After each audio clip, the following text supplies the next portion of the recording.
Career పరంగా present biggest success కోసం ఎదురు చూస్తున్నాడు Tollywood rowdy hero Vijay Devarakonda.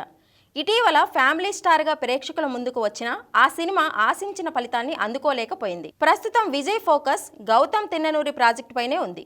Spy action థ్రిల్లర్గా రాబోతున్న ఈ చిత్రం డిఫరెంట్ స్టోరీ అండ్ స్క్రీన్ ప్లేతో ఆడియన్స్ను థ్రిల్ చేయబోతోందని, విజయ్ కెరియర్లోనే ఈ మూవీ బిగ్గెస్ట్ ప్రాజెక్టుగా ఆడియన్స్ ముందుకు వస్తుందంటున్నారు. ఈ సినిమాతో విజయ్ సూపర్ కంబ్యాక్ ఇస్తాడని ఇండస్ట్రీలో టాక్ వినిపిస్తోంది.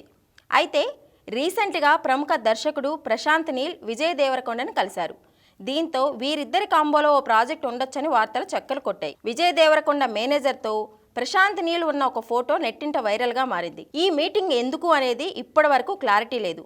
విజయ్తో ప్రశాంత్ నీల్ ఏమైనా సినిమా ప్లాన్ చేస్తున్నారా అనే సందేహాలు కూడా వస్తున్నాయి.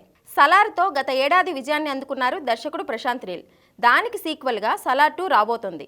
ఎపిక్ యాక్షన్ మూవీగా సిద్ధం కానున్న ఈ ప్రాజెక్టులో విజయ్ దేవరకొండ అతిథి పాత్రలో కనిపించనున్నట్లు ప్రచారం జరుగుతోంది. సలార్ 2 చివర్లో విజయ్ కనిపిస్తారని, ఆయన రోల్ సినిమాలో ఆసక్తిగా ఉండనుందని టాక్. దీనిపై టీం నుంచి ఇప్పటివరకు ఎలాంటి అధికారిక ప్రకటన వెలువడలేదు. ఈ నేపథ్యంలోనే వారిద్దరూ కలిశారని పలువురు అంటున్నారు.